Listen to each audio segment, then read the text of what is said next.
Good evening, everybody. It's 9:30 on the East Coast, 6:30 on the West Coast. Time for your weekly Calamity Jane live stream. James, how are you doing on this still late summer day? Hanging in there? Um, I'm doing what I can. I mean, there's general life stuff going on. I mean, we touched on it in the past couple of weeks stream anyway. Mm-hmm. Loss of family and just general stressors in the world and immediate radius. But I'm okay. I'm here. We can do some animation and hang out and talk about nerdy, geeky kind of stuff if possible. And Yo, I'm we, sure we there should is try. plenty to talk about. You We know. should, yeah, there definitely is. One thing, I'm just gonna leap right into it. Have you heard of the game Wild Hearts? Yeah. It's the Monster Hunter adjacent game, or Yeah. some people consider the rip-off game, but whatever. I don't mind seeing another game out there that tries to take a genre on and try to do their own spin on it. I'm all for that. I don't know who was the publisher. That was it Konami, or who did that one? EA published every Well. version, and in the however, the game just released on Switch 2, Mm-hmm. and they released it as Wild Hearts S, and it comes with all of the downloadable content, all the paid content, Uh-huh. all of the free Yeah. expansions. It is the complete game, and it was also it's being distributed by Tecmo Koei, Mm-hmm. or Koei Tecmo. I don't remember what the order of the names are, but and so it doesn't have any of the EA garbage that you usually get associated with that horrible publisher. Mm-hmm. And I don't know. So it just released on the Switch 2. It's only available on the Switch 2.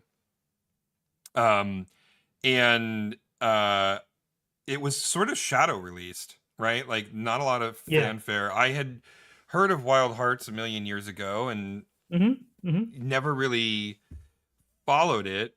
Um, but then it came out on the Switch 2, and I was like, oh, right, this game. And I watched the trailer for it, and I'm like, oh, wait, what? This seems like a really interesting spin on Monster Hunter. And they had a demo that was the first almost 3 or 4 hours of the game, complete with like 3 or 4 different monster hunts. And I'm like, all right, I'll give it a shot. So I downloaded it and really, really loved it. And so I picked it up, and I've been playing it. I mean, I got a little bit sidetracked by Kirby, but I've been playing it, and the environments are really ugly. It's not Mm-hmm. like a gorgeous game, but the monster designs are incredible. Mm-hmm. Um, and the weapon spread is very cool, and feels different than Monster Hunter. Mm-hmm. But the thing that I find the most remarkable about the whole experience are these the things called the katakuri, which are these objects that you can build in rapid succession in real time in the middle of a hunt. And these include everything from a simple box to a spring that launches you in a different cardinal direction, to a torch, to a glider. There's a ton of different things. There's also larger structural katakuri, like zip lines and monster radar towers and things like that.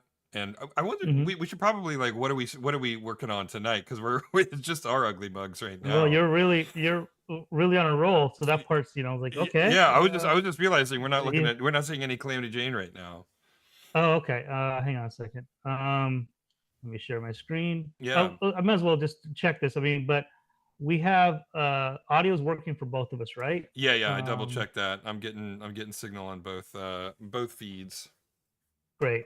Okay. Well, to kind of do a little bit of an interlude, we Mm-hmm. are working on the scene where Calamity's hopscotching on the warhogs. I have one more pose here to do, so I'll work on that tonight. Mm-hmm. And maybe this one and then this land pose too, which kind of bleeds into this next shot. So I'm going to decide which way to go here because that's a very abstract version of her there versus this one is a little bit more detail. So I might just do the detail version and then just plop it on over here for recycling purposes because it's vector and we can get away with that. So we'll see what happens as I move forward in the world of Calamity Jane. Cool. Well, Um, great. We'll let but you get to work there. Um, the playing through it, it's surprisingly difficult. Um, Harder than I was expecting. A part of it is me having to unlearn sort of yeah, muscle I memory bet. of Monster Hunter, right? And sort of relearn what Mhm. they want you to do in this game. Um, but also because Monster Hunter's gotten a lot easier over the years, and I think I've been kind of spoiled by that. And it's not a complaint. I don't mind that Monster Hunter's gotten easier. I want to be clear, but um, the difficulty of Wild Hearts is way more in line with older school Monster Hunter, like Monster Hunter Generations and earlier kind of Monster Hunter. And So here's a yeah, question for you. Like, I know you're saying that you don't mind it being easy, but I remember you going through Monster Hunter Wilds, and it got to a point where your chocobos were like pretty much walking you to where you need to go. Like, there's no, it's almost like easy is one thing, but being lazy, I mean, being a lazy sure. gamer is a whole other thing. You could be a casual gamer at this point playing Well, that was Monster Hunter my Wilds. yeah, that was my next point is I'm Mm-hmm. playing this going, this is the game that I wanted Monster Hunter Wilds to Um, be, right? yeah, yeah. Mm-hmm.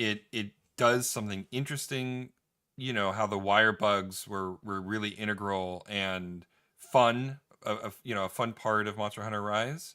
And Monster Hunter Wilds is just kind of, to me at least, pretty soulless. The game is drab and brown, and while the fidelity of the visuals on Wild Hearts is nowhere near as good as modern Monster Hunters, in my personal opinion, um, what it what it brings to the table is some really fresh concepts from an Mm-hmm. artistic standpoint and from a game design standpoint. And I'm only, I'd say, about 5 or 6 hours into Wild Hearts, and I could end up hating it. I don't know. 6 hours in, I still am really enjoying it. But I mean, really, my first thought as I kind of started getting into the meat of the experience was, wow, this is what I wanted Monster Hunter Wilds to be. I don't So honestly ever see myself going back to Monster Hunter Wilds at this point. yeah, I think, but you've already kind of mined everything you needed to do out of the wilds at this point until they do a DLC again, right, or some sort of Yeah, update yeah. at I mean, this point. they've added a few monsters. They added Alagiacris, and they added Seregios, and they've continued to add harder and harder versions of monsters that are already in the game. Um, but I haven't really been all that compelled to go back to it. I do Mm-hmm. have a new PC, which is a lot more powerful than the laptop I was using. And I have installed and run Monster Hunter Wilds. And I'll be honest, I set everything at ultra settings, and obviously my Mm-hmm. computer can handle it without even batting an eye. Yep. Um, it's still an ugly game. It's just, in my So opinion, an ugly game. so here's the thing. When you once you mentioned that, I didn't really research too much. I into Wild Hearts only because I thought it was a Monster Hunter clone, so I was being snobbish about it. Mm-hmm. So, and you got me into Monster Hunter Rise, and I thoroughly played that game to death. Mm-hmm. And you and I even played a couple hunts together. It was fun. It's a great game. And then I kind of lived vicariously through you. And once you told me about Monster Hunter Wilds, I knew that was probably going to be a pass for me. There's plenty of other games for me to play in the meantime. But with you mentioning that Wild Hearts is done by I probably mispronounce Yeah, it, it but was done Kawaii by the Tecmo. Team Omega Force. Yeah, Yeah, the guys who I do mean all of that. the Moshu games. Yeah. Yeah, because I love so Neo 1, 2, and now the upcoming three. The same, I think, it's the same team. Oh, okay. Maybe I don't know. I don't know if it's Team Ninja. I mean, they're known for their Ninja Gaiden stuff too. But if it's under that banner, that does give me a lot more hope that that game would probably that instills confidence in me that the game is going to be fun and challenging. What you're saying about the backgrounds, that's pretty much from the Neo games. It's kind of the same thing. You don't play Neo 1 and 2 for the backgrounds. You play it just for the gameplay and for Mm-hmm. the challenge and whatever. And I don't know if you played Neo 1 or 2. I love those games, but I'm a masochist, like a Souls type Right, of right, right. game. where I don't think you're into that as much, but it sounds like they did a nice blend of difficulty where it's still fun and Mm-hmm. not insanely Souls-like And hard. it's and it's they, standing on the shoulders of giants a little bit. They've taken some of the lessons that it took Capcom a while to learn, and their online Mhm. infrastructure is really strong. And so, if you find yourself struggling to beat a monster, it's trivial to call in aid and get Yep, another human player in to help you out. So, that's the I same thing. Yeah, the same thing. And with Neo 1 and 2, the same thing. I could just wait and get called in to help somebody else with the fight. It was mm-hmm, no random weird do this or that. Like there was no mm-hmm, 3 steps. It was so much easier. mm-hmm, So they had that dialed in. Yeah. mm-hmm. So yeah, I'm still exploring it, and I guess it could go south, because Mm. anything is possible. But so far, it's the best Monster Hunter game I've played since Sunbreak, right? The best Monster Hunter game that's not a Monster Hunter game since Sunbreak, Right, pretty exactly. much. Oh man, that's Um, kind of sad. That's sad though. I mean, yeah, Capcom sounds like they dropped the ball in this one. in my Um, opinion, I you know, think Wilds was a complete failure, but whatever. But I yeah, don't, I don't think you're alone. I don't think you're alone in that. It seems like online the verdict has been out for that game. That it's gotten brutal reviews and ratings, at least for PCs. And mm-hmm, mm-hmm, PC is still the master race with stuff, so you will get your mileage will vary of how much you want to take that into consideration versus a console. But right. um, Well, I mean, yeah. I think the real proof is in the pudding, in that Monster Hunter Wild sold like gangbusters in the first week or Hmm. two. It Hmm. enough to make it maybe the most profitable Monster Hunter ever made. Yeah.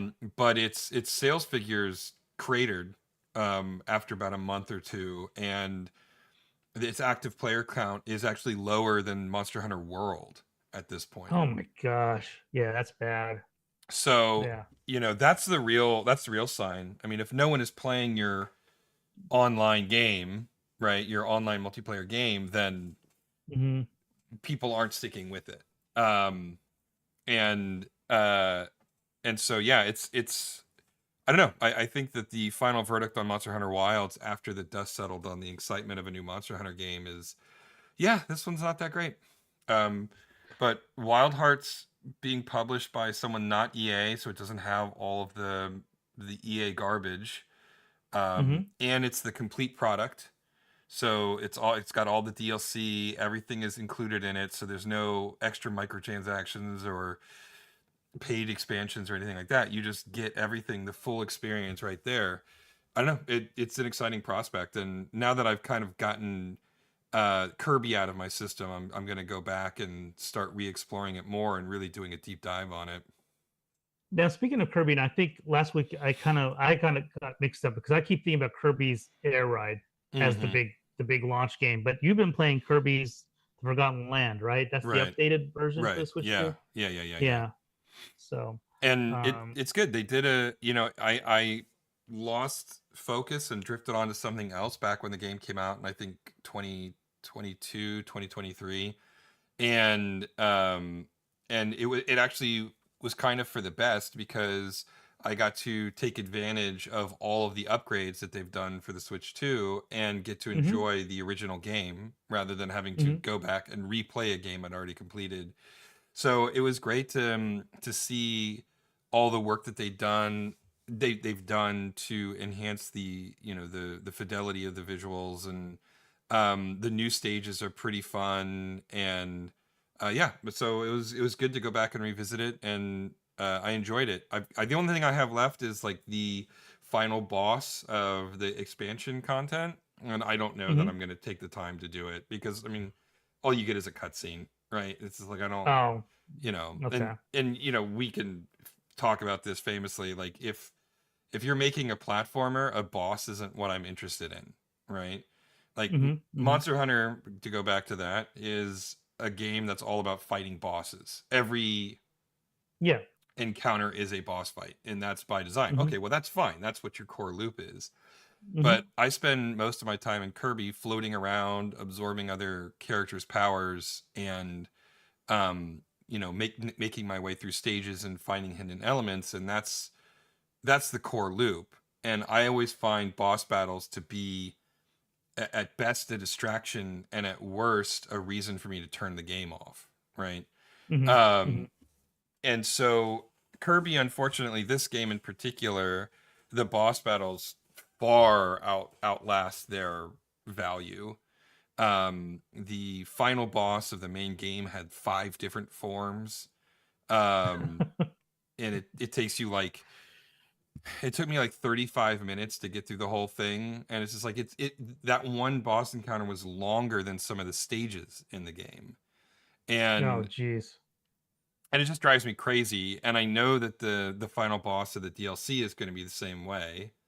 Um and so I'm just kind of like I don't know, maybe I'll do the final boss just to put a button on the experience, but I don't actually know if I will revisit it. But Hmm. um yeah, so anyway, I just wanted to bring your attention to Wild Hearts S. It's got a really robust demo, and you get a Hmm. really strong sense of what the game is. So you'll know at the end of the demo whether it is a game you want to play or not. Yeah, maybe I'll get it if I get it on sale. And again, me being a cheap ass gamer, Sure, maybe sure, I'll sure, pick it sure. up at this point. Yeah. Um, for me, I've been playing. I was obsessed with Resident Evil. I mean, Resident Evil 4 remake Mm-hmm. for the past 2 weeks. So I Mm-hmm. just finally went through and because I had fond memories of the original on the GameCube. Thought it was a really fun game. Again, you and I, we don't seem to have the same taste for this Resident Evil iteration. I don't think you liked it as much as I did. Um, I thoroughly enjoyed the original, and the new one, the remake is, for a remake, I gotta give Capcom credit. It's a remake with inspiration from the original. It's still just as cheap, just as frustrating at moments in the game, and kind of comical in how sluggish the controls are, which again is I think is your main issue with it. Mm-hmm. All Mm-hmm. that's there, but that's also what I kind of signed up for when I got the game. I got the game cheap, like it was $20 I think on sale. Normally goes for 50 or something like that. Anyway, so I played through it, enjoyed it, even played on the professional difficulty. Didn't enjoy it as much, but still somehow got through. And then played the DLC with that they made for it as well, and it was good. It's a good game. It's fine. Would I recommend it for people? I don't know. I think you have to be a hardcore RE4 fan. Yeah. I think it is well received. Yeah. Oh I was yeah. kind of like, I think it's like, it's good. It's fine. It's exactly what I expected it to be, what I signed up for, and now I'm moving on. I'm back to Balatro and trying to beat the blue deck on Oof. whatever setting it is. It is So officially pronounced Balatro. oh Balatro. Oh, thanks. Yeah. Thanks for correcting me on that. Well, no, I found was calling it Balatro as well, but Huh? the PR guy for the very reclusive developers like, no, no, no, no, Oh, it's okay. pronounced Balatro. So Balatro. yeah, Balatro. yeah, Okay, interesting. Okay, good to know. yeah, yeah. Well, Balatro is where I'm at right now, and I'm living there for a little bit. But I am, that means I'm kind of idling as I look for the next game I want to get addicted to. Yeah. Although, here's the thing, and maybe this is a sign of us getting older, me getting older. But when I was playing Resident Evil 4 Remake, I was fighting that stupid giant fish in the pond, when the I boat remember scene. it. Yeah. And yeah, I was getting so angry at that thing and harpooning it. I think I injured my trigger finger on my PS5. Yeah. So I got another game injury, is what I'm saying. We've already kind of gone through the litany of game injuries I've had throughout my gaming career. Well, I've got a new one. It's my trigger finger now. I've got James, tendonitis or James. something. It's terrible. Your passion is causing you physical harm, my I friend. know, I know. That's why I need to kind of maybe I have to step back from these Souls or these hard games and then play Balatro and other types of games like that that are a little bit more easier on the joints as I get Mm-hmm. older. I don't know yet. Mm-hmm. We'll see. But I might heal up if I have any any healing factor left. Maybe I'll heal up in 2 weeks and pick up RE5 or something like that and Well, I swear at that mean, game for a while. yeah, it sucks that RE7 is first person, Yeah, but I yeah. mean, I that game, it comes highly recommended. It for me, it is a throwback to the old days, um, in my opinion, and I really enjoyed the first person perspective. It really gave it a level of intimacy that was lacking in the older third person perspective ones. Although the novelty of the fixed camera was pretty cool. I just don't know that it would function as well these days. I mean, it was, you know, the fixed camera in those original games was a matter of necessity, more than it was an actual, you know, like design choice, and it worked, and it gave the game a this gave the series a very very unique look and feel. Um, but the one thing that, I mean, that really sold it was sort of the, you know, you're working from a disadvantage to fight these zombies, and Mm-hmm. Resident Evil 7 really really brings that back significantly. So there are Yeah, some that's frustrating boss encounters, but that's just basically Resident Evil. I mean, that's just been the way Resident Evil's always been. so it's interesting you say that it's a throwback to the original RE1 and 2 and I guess 3. I guess they all had the fixed Two, camera then, yeah, right? yeah, yeah, yeah. But so the thing that throws me off though is Resident Evil 7. It's a FPS, so you could there's no fixed angle, Right, right? right. So that's what yeah. Yeah, so So what they how is it do a is they handle it very cleverly through lighting. okay? And the whole game takes place in a Texas Chainsaw Massacre style mansion. Mm-hmm. And so it's very claustrophobic. There's a lot of blind turns. Okay, all And right. so while it is a first person perspective, the very clever use of lighting design and architecture does do a really good job of maintaining that creeping dread. Okay, that's Yeah. cool. So, um, Cool. yeah. So, but I get it. You know, the motion sickness is a real problem, and making it, you know, putting it in a first person perspective kind of is a real challenge for you. So, Yeah, yeah. I know. I hate being hindered by that, but it's always the same case. I try to play a game, but I think um I try to play a game back in the, late 90s, early 2000s, and I just couldn't do it. But I feel like, once Metro Prime came out and I played that through, but again, it was a fixed helmet that Mm-hmm. Mm-hmm. helped kind of keep me grounded, I think. Mm-hmm. And then I tested it again with BioShock Infinite, and I didn't get the motion sickness with that game. And that game is, at least layout wise, it feels like it's a pretty classic FPS type of game, right? I think Mm-hmm. Oh yeah, that's there's a no, true traditional. yeah, Yeah, yeah, yeah, yeah. And I didn't get sick, so it makes me wonder now. But I'm still kind of like, I don't want to touch the hot stove. And I don't know if I want to tempt fate yeah, yeah. and try to keep playing FPS games. But I feel like I kind of survived two types of FPS games, so I could maybe visit the Yeah, I Resident Evil mean, style if there's game a as a result. demo, yeah, if there's a Yeah, demo, and sometimes Capcom puts it on, it's so old now, they put it on yeah. sale for basically nothing. You might want to experiment with it and give it a try. I don't know. Mm-hmm. But Mm-hmm. I do, it is definitely not the Resident Evil 4 style. Now Resident Evil 8, it was sort of, it took Resident Evil 7 and blended it with the more first, you know, like action oriented aspects of the Mm-hmm. RE4 generation. Uh-huh. And that one, I don't know, was less interesting to me. It also got completely off the rails. Resident Evil 7 I felt was really grounded, and I appreciated sort of a return to a more focused world. Um, Mm-hmm. but Resident Evil 8 just got absolutely insane again, just like Resident Evil 4 was in terms of the monsters and the storyline, etc., etc. Mm-hmm. So Well, so now what do you think about so what is it called? Resident Evil Requiem, the newest one? Have you seen the I haven't really looked into it that much yet, so I don't have an mm, opinion on it. There was that initial trailer, um, yeah. but it didn't really give me a lot of information. It seemed like it could be cool, but I haven't really followed Resident Evil for a long time, so. Okay. Yeah. I'm neutral about it too. I watched the trailer, the gameplay. Although when I was watching the gameplay, it made me think about your criticisms with a lot of these types of games these days, where you're playing a character and then the sluggish animation is kind of involved with it, whether you want to turn around and react to Mm-hmm. something. This Mm-hmm. game has a lot of that with the main character stumbling Mm, as she flees from this zombie like character, mm, and I think that would probably drive you nuts for sure.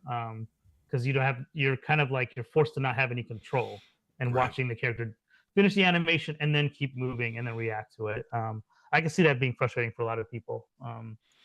I'm neutral. I don't know what to think of it just yet myself. I am glad that Capcom's still kind of trying to keep, they're still milking it, and Yeah. sometimes they have some success, sometimes they don't. Yeah. Resident Evil 6 comes to mind as a not a good, Yeah. a not a good situation, Yeah. but Yeah. the other ones weren't all that bad. So we'll see now whether they can focus their time in trying to improve Monster Hunter as we kind of have this Capcom themed stream tonight. That's the Yeah. whole other It's very Capcom question, but oriented. Yeah. Yeah, we'll yeah, see. I mean, like the Monster Hunter Wilds team isn't the team that did Monster Hunter Rise. So I'm curious to yeah. see what that team comes up with next and to see if they can kind of right the ship a little bit because I do feel like Wilds has the rough edges on Monster Hunters have been so sanded down that the game has lost some of its uniqueness, some of the secret sauce that made Monster Hunter so special for me. Um, and um, and my hope is that they kind of have a return to form kind of moment and get back to basics again. Because in my mind, Wilds was a big, big swing, and I don't think it really got a good bite out of what they were trying to do. Hmm. Um, you know, they were trying to broaden the scope of the audience again beyond Monster Hunter World, and we've talked about this. I don't believe in all things for all people kind of philosophy. Hmm. I think it's fine that you make a game that doesn't appeal to a particular demographic. You're allowed to make a game that is like intended for a particular group of people, and um, but the risk of doing that is limiting your potential audience size, right? But Yeah, again, we talked about sort of the macroeconomics of demographics last week, so I don't want to relitigate that tonight. But yeah, um, I do think that Capcom drifted far too in the direction of trying to make it appealing to all demographics rather than focusing on um, you know a little bit more focus on the fans.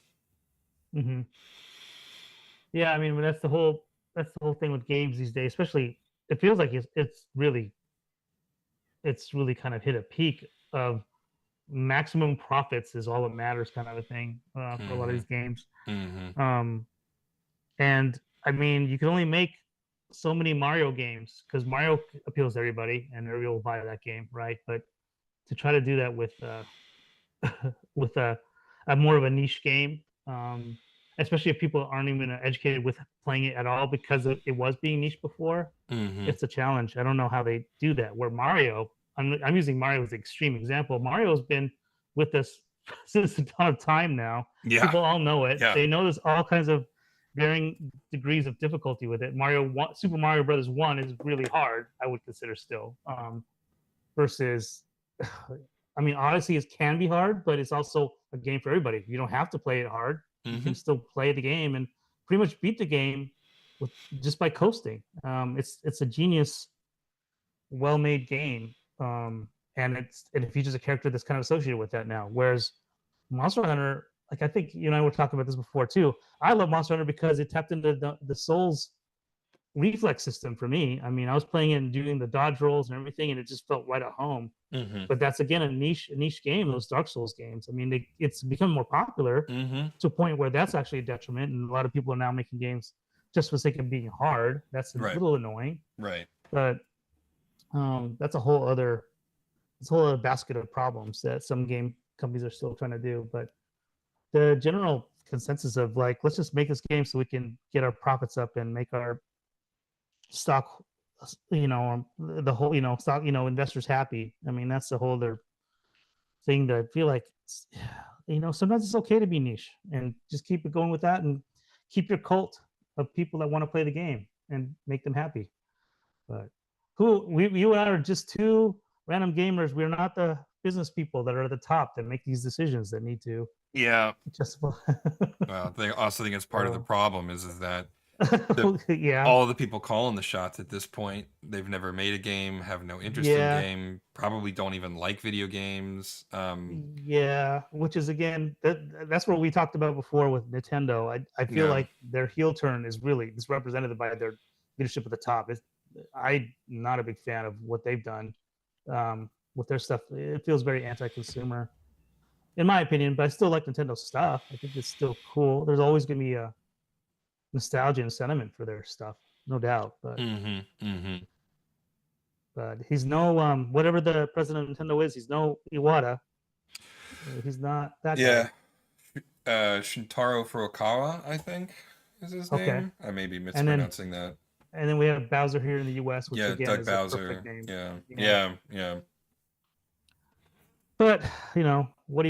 You have to just kind of watch and see what happens and Well, I go mean, from there, I guess. yeah, I vote with your dollars, ultimately. Yeah, yeah. Um, Speaking of dollars to vote with, then Team Cherry just released their Hollow Knight sequel, and Yeah. that game was Yep. doing Silk Song. gangbusters. I think, yeah, Silk Song. I think crashed Steam at some point, like with people trying to buy the game. Is that right? I Mm-hmm. mean, Yeah, and apparently the eShop too was struggling when it came out. yeah, So it's yeah. in demand. There's no question about it. Way too hard for me. I don't have any interest in it. Instagram seems to think that I'm going to be interested in it, and so I get a lot of reels about it. And Well, all of them are like, "This game is so hard. It's so unfair. I love it. It's the greatest thing ever." And I'm like, that, that doesn't sound fun to me. you know? I think so. Here, I think I talked to you. I played Hollow Knight. I'm still on the last boss. I put it Yeah. down after a while. I like the game. I don't think it's like, oh my gosh, oh my god, this is an incredible game. It's good. It's a really good game. There's a lot to love about it. Actually, the art, you Mm-hmm. can tell there's a lot of passion in the game, but it is a Metroidvania game, and for me, there's historical precedence with other games that I just think are better, like Symphony of the Night for Castlevania, or the Super Metroid. I mean, these kind of games, it's hard to beat nostalgia and sentiment for that type of stuff. But for a modernish, at this point, I think was released in 2014 or something. For a modernish Metroidvania, it's a really solid top 7 Metroidvania game. And there were times where I think, man, Eric, I think you would like this game. I don't. We talked about it way back. Yeah. I Yeah. We think did. I mentioned it to you a little bit. I think you'd be fine with the game. I think you'd Yeah. be able to figure it out just easily. Again, and this is always what I always end up going back to this because you play so many Monster Hunter games. This game should be nothing for you. Hollow Knight is really nothing. It's not going to be any, and it's a 2D. It's 2D space, so it's even less variables to worry about. It's so much. There's so much to like about the game that I think it's worth it. You could buy the game Hollow Knight for cheap, for like $5 to $10 when it's on sale. Mm-hmm. I think it's worth it. I personally, again, I'll put this out there. I think it's worth it for you to check it out if it's on sale. Just pick it up. But even when it's retail, I think it's like $15. It's nothing compared to like you can't even go to a bar and get a pint of beer for $15 in some Yeah. places at These this point. days. Yeah. Yeah. And Maybe that I'll check game it will out give you, just to have context because it's a whole yeah, swath of game geekdom that is outside of my purview. yeah. It's a really, again, the art style is really, it's really cute and or cool if you want to call it that. The mechanics are really tight. It's a very good. It has all the hallmarks of a type of game you would probably enjoy. But the difficulty part, I could see you throwing your controller down, saying no, it's too difficult. But it's not. You've already beat like Rathalos Gold, whatever you want to call it, whatever versions Sure. of Monster, that are way more cheap, that can one shot kill you in many instances. Yeah. But Yeah. Yeah. that's just a whole other, yeah.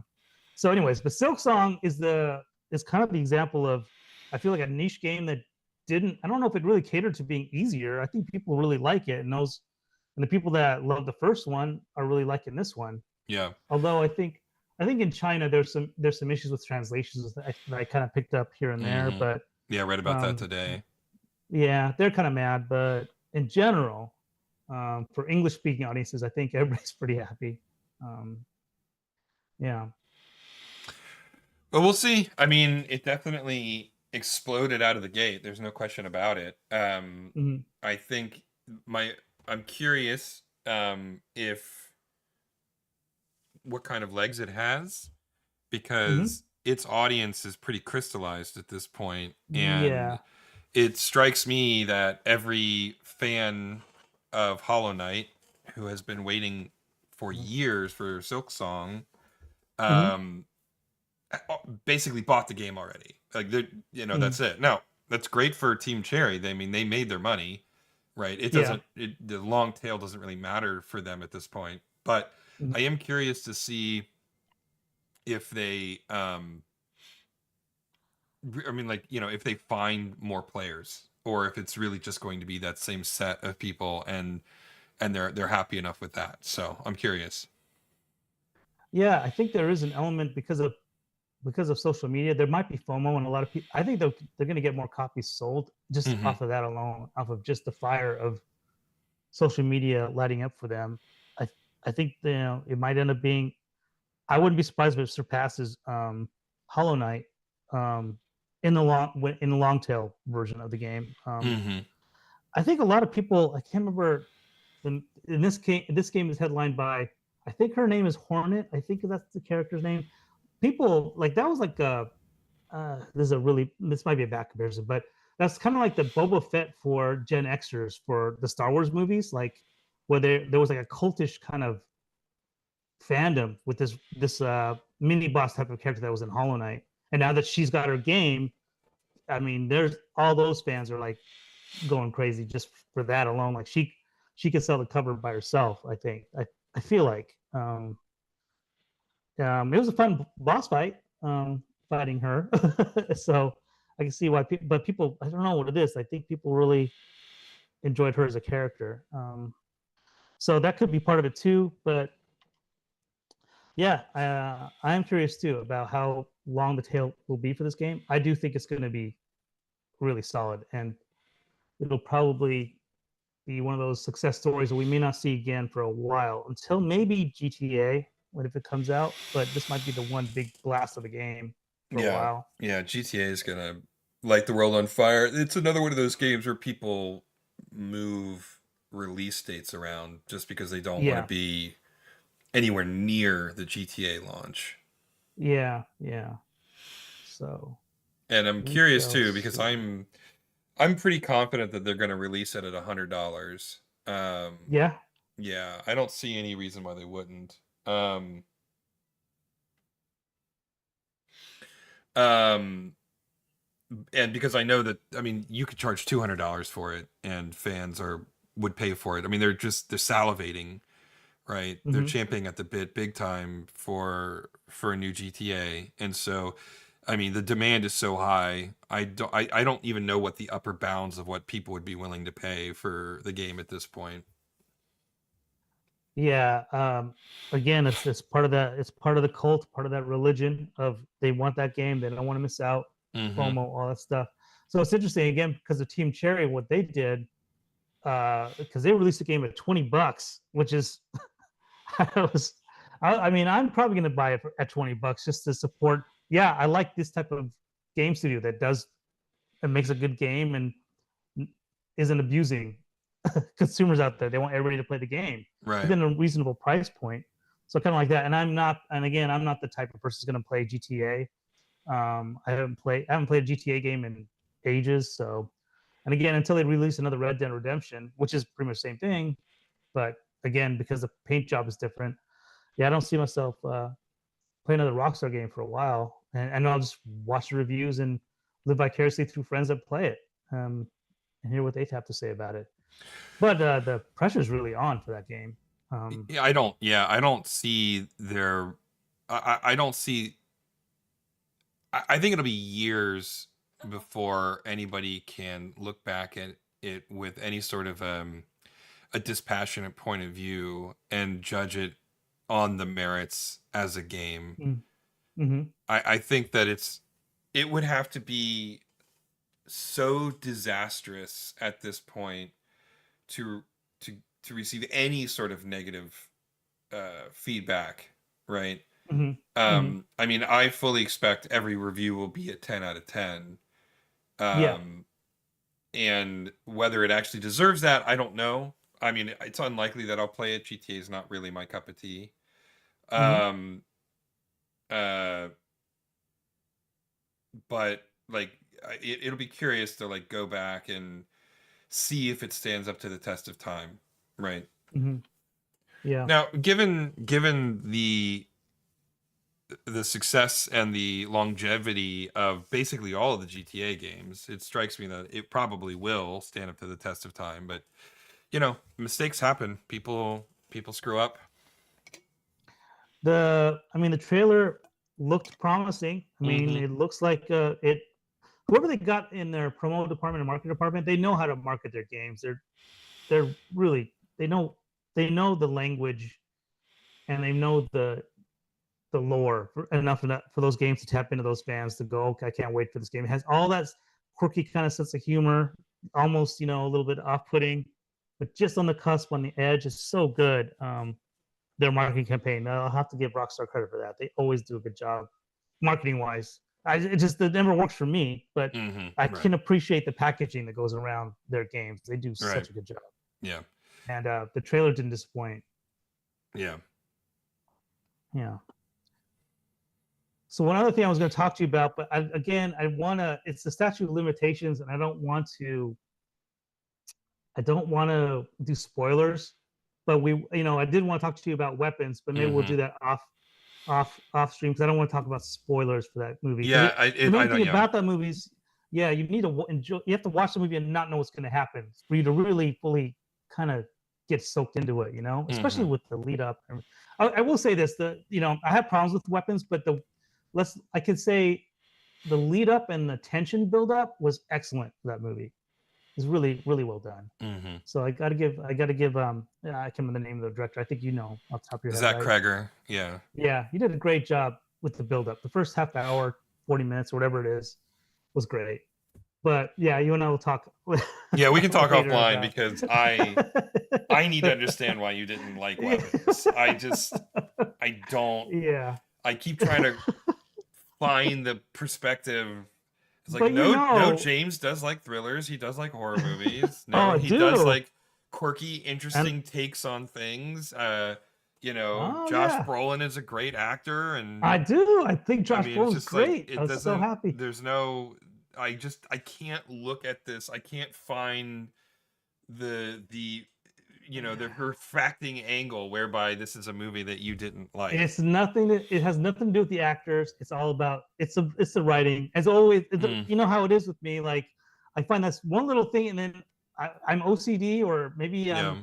whatever my spectrum is. Like I just that's it, and I zero on it, and then it destroys everything, and then I can't enjoy the movie after that. It's really it's a problem I have. I have to look inward and go, how do I not how do I lose my filter and like Mm-hmm. just check my brain Mm-hmm. out just a little bit more out the door, and I just can't do it. Well, But well, we could talk about a it whole other thing. offline, but yeah, and Yeah, yeah, we'll give it some time. Wait for the statute of limitations on spoilers to pass yeah. on it. But in the meantime, I think we're in a pretty good spot for tonight. I didn't get to this last post here, but it's really right here. I just have to transplant it and put it Mm-hmm. here, which I can do. But we're in a pretty good spot for tonight, I think. Okay. So yeah. But yeah, I think we covered the other poses. Got that one in. Yeah, and got that one in. Yeah, so we're in a pretty good spot for tonight. Cool. All right. Well, we'll leave it there then. Anybody who's watching, why don't you head on over to claimitajane.rocks? That'll take you to our Patreon site. Please consider becoming a patron and helping us make this cartoon a reality. You can also find us on Facebook and YouTube, which presumably you have since you're watching the stream. And we also have an Instagram at Calamity Jane, where we do also post updates and things of that nature. So take a look at us there as well. In the meantime, we'll be back next week. So stay safe out there, everybody, and good night. Good night.